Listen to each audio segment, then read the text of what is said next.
सुगस आज हिंदुस्तान जिंक ने अपने क्वार्टर फोर के रिजल्ट्स दे दिए। इस वीडियो में रिजल्ट्स के साथ साथ चार्ट्स को भी डिस्कस करेंगे, तो एंड तक देखना। शुरुआत करते हैं आपके क्या क्या अनाउंसमेंट्स कंपनी ने दी हैं रिजल्ट के साथ, उसको देख लेते हैं। पहले तो फर्स्ट इंटरिम डिविडेंड 11 रुपए पर शेयर के हिसाब से, यानी कि 550% का कंपनी ने डिविडेंड अनाउंस कर दिया है। फेस वैल्यू 2 रुपए पर शेयर की रहेगी। फाइनेंशियल ईयर 26-27 का ये पहला डिविडेंड कंपनी का यहाँ पर हो जाता है 11 रुपए पर शेयर का डिविडेंड। टोटल अमाउंट 4648 करोड़ का इस डिविडेंड से कंपनी निकालने वाली है। और इसके रिकॉर्ड डेट कितने की है? 30 अप्रैल की इसकी रिकॉर्ड डेट रहेगी। यानी रिकॉर्ड डेट्स के पहले आपके अकाउंट्स में, डीमैट अकाउंट्स में हिंदुस्तान कॉपर के अगर शेयर होंगे तो आप इस डिविडेंड के लिए एलिजिबल रहोगे। ठीक है, और डेट यानी कि जो आपके अकाउंट्स में डिविडेंड्स आते हैं उसकी डेट कंपनी ने यहां पर मेंशन नहीं करी है, but as per prescribed law यानी कि within 30 days from record date आपके डीमैट अकाउंट्स में जो है डिविडेंड्स आना शुरू हो जाते हैं, तो उसके बीच में आपके पास आ जाएंगे। स्पेसिफिकली कंपनी ने कोई डेट यहां पर नहीं दी है। तो ये रही अनाउंसमेंट और ये रहे कंपनी के रिजल्ट्स। पीडीएफ मुझे नहीं मिला है, ये स्क्रीनर पर हम रिजल्ट्स डिस्कस कर रहे हैं। और वैसे यहां पर सबसे ज्यादा आसान भी रहता है क्योंकि सीधा सीधा आपको ग्रोथ कितना कंपनी ने दिया है वो भी मिल जाता है। तो मार्च 2026 में कंपनी का रिवेन्यू आया है 13,488 करोड़ का, जिसमें ग्रोथ है 49.19%। कंपनी ने रिसेंटली बहुत बढ़िया रिटर्न्स दिए हैं। अगर आप इसके चार्ट पर देखोगे, जो रिसेंट स्टॉक में गिरावट थी वहां से काफी बढ़िया रिटर्न ये स्टॉक देता हुआ है। अभी हम रिजल्ट्स पर वापस आएंगे।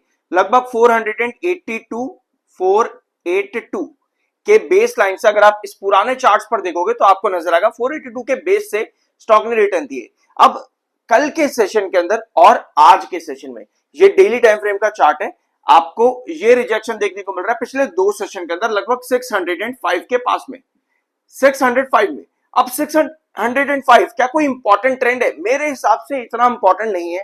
रादर अगर आप देखोगे 620 एंड इसके नीचे आपको दिखेगा 585 के अराउंड, 580 मार्क कर लेते हैं। 580 एंड 620 के बीच में 605 जो कि कल और परसों के सेशन में आपको एक इंपॉर्टेंट रिजेक्शन देखने को मिला है। इसके अलावा 580 एंड 620 ये बहुत इंपॉर्टेंट ट्रेंड नजर आते हैं। और अगर आप आज के सेशन में देखोगे तो ऑलमोस्ट 580 के नीचे आप डिप कर गए थे। डिप करते ही आपकी नीचे की टेल ऊपर उठी जो कि बायर को इंडिकेट करती है, और 7 EMA के ऊपर जाकर के स्टॉक ने क्लोजिंग दे दी है। ये क्लोजिंग काफी अच्छी है। अगर आप आज के दिन के लोएस्ट प्राइस से इसको कंपेयर करोगे तो कंपनी ने क्लोजिंग काफी बढ़िया दी है। क्या 580 और 620 के बीच में स्टॉक साइडवेज चल सकता है? मेरे हिसाब से ना यहां पर ब्रेकआउट देने के पहले स्टॉक में एक साइडवेज पैटर्न बनता देखने को मिल सकता है। रीजन क्या है? रिटर्न्स काफी बढ़िया दिए, 482 से लेकर के 610 के आसपास के रिटर्न्स छोटे नहीं होते हैं, वो भी सिर्फ और सिर्फ एक महीने के अंदर अंदर रिटर्न्स बढ़िया है। बट स्टॉक अगर साइडवेज यहां पर चलता है, स्पेशली इस चैलेंजिंग टाइम में जहां पे आज डिप काफी बड़ा था। डिप इसलिए था क्योंकि भाई यूएस ईरान वापस उलट पड़े थे। ठीक है, इसकी वजह से कमोडिटी सेक्शन में आपको गिरावट देखने को मिलती है। इस बहुत अलग तरीके से रिएक्ट करते हैं कमोडिटीज, गोल्ड, सिल्वर, कॉपर, बहुत अलग तरीके से, जिंक एंड ऑल, मतलब ये अलग तरीके से रिएक्ट करते हैं। लेकिन जैसे ही अपडेट आती है दिन के आखिर में कि यूएस ईरान के बीच में फिर से बातचीत होगी, आज ही के दिन होगी, तो भैया मार्केट को बड़ा पुश मिलता है और उसका फायदा हिंदुस्तान कॉपर ने भी उठाया और 588 पर क्लोजिंग दे दी।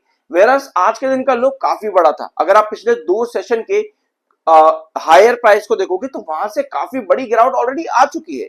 605 के आसपास से 580 के आसपास आज देखने को मिला है, तो गिरावट काफी बड़ी है। तो ऐसी सिचुएशन में अगर अनसर्टेन चीज है तो ऐसे में 605 आपका रिजेक्शन बनता है। इसको क्रॉस करता है तो 620 का टारगेट देखने को मिल सकता है। 580 आपका इंपॉर्टेंट बेस है। तो साइडवेज जितना चलेगा उतना ही बढ़िया रहेगा एक डिसेंट रिटर्न्स देने के बाद में। तो ये हो गया चार्ट। और मेरे हिसाब से अभी मैं रिजल्ट्स यहां पर देख लेते हैं। रिजल्ट्स कंपनी का पहला सेगमेंट काफी बढ़िया है, 49% का कंपनी ने ग्रोथ दिया है, क्योंकि पिछले साल मार्च में 9,041 करोड़ का रेवेन्यू कंपनी का था, तो वहां से 13,488 ये बहुत बढ़िया रेवेन्यू कंपनी का है। 10,922 दिसंबर में था, तो क्वार्टर ऑन क्वार्टर बेसिस पर 27% के ग्रोथ से कंपनी 49% पर आई है, यानी 22% का ग्रोथ जो है कंपनी का बढ़ गया है। पहला सेगमेंट काफी बढ़िया है। अगर आप कंपनी का ओपीएम देखोगे तो ओपीएम परसेंटेज भी इसके साथ में 2% इंक्रीज हुआ है क्वार्टर ऑन क्वार्टर बेसिस पर, और पिछले साल के कंपैरिजन में 4% ओपीएम कंपनी का बढ़ा है, यानी कि इस बार कंपनी के एक्सपेंसेस कम आए हैं अगर आप रिवेन्यू से कंपेयर करोगे तो। ठीक है, ये हो गए कंपनी के रिवेन्यूज। अब हम आते हैं कंपनी के प्रॉफिट्स पर। ये है 4997 करोड़ का मार्च 26 में कंपनी का प्रॉफिट, जो कि दिसंबर में 3860 करोड़ का था। यानी कि क्वार्टर ऑन क्वार्टर बेसिस पर कंपनी ने बड़े आराम से प्रॉफिट्स के अंदर इंक्रीज दे दिया है। अब ये इंक्रीज कितना है? ये इंक्रीज है 68% का, जो कंपनी ने पिछले साल प्रॉफिट दिया था। पिछले साल का प्रॉफिट कंपनी का कितना था? 2976 करोड़ का। ठीक है, एक बार इसको नोट कर लेते हैं सही तरीके से। हाँ, 2976 करोड़ का पिछले क्वार्टर के अंदर, पिछले साल के क्वार्टर के अंदर ये था कंपनी का प्रॉफिट, जो कि एनुअल बेसिस पर 68% का इंक्रीज है।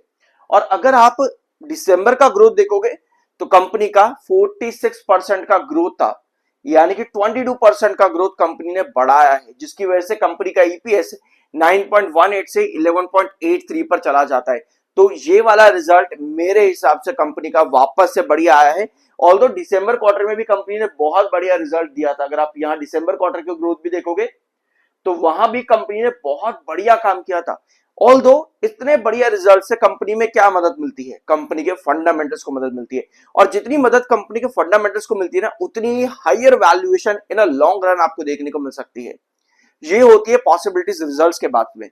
अब टेक्निकल पॉइंट ऑफ व्यू पे स्टॉक न्यूट्रल है। इनफैक्ट अगर आप प्रीवियस कुछ सेशंस के अंदर स्टॉक में डिलीवरी देखोगे ना, तो 48% की थी, यानी बार अभी भी आपके पास में है, जो कि इंडिकेट करता है कि कहीं ना कहीं जो अभी हमने प्राइस इस चार्ट पर देखे हैं, यहाँ पे 580 के आसपास आपको बार नजर आ रहे हैं, और 605 पर जो रिजेक्शन है, कहीं ना कहीं साइडवेज क्राइटेरिया के अंदर बायर अभी भी इसमें एक्टिव है, जो कि बहुत अच्छा पॉइंट है।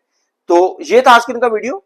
अब नेक्स्ट वीडियो हम इस वीकेंड पर ही लेंगे हिंदुस्तान कॉपर का, जिसमें हिंदुस्तान जिंक का, सॉरी, जिसमें हम लोग डिस्कस करेंगे। अगर मैंने कभी भी कॉपर बोल दिया उस वीडियो में तो सुनी माफी चाहूंगा, हिंदुस्तान जिंक के बारे में था ये। ठीक है, तो उसमें हम डिस्कस करेंगे कंपनी के फाइनेंशियल ईयर 26 में कंपनी ने क्या इंफॉर्मेशन दी है।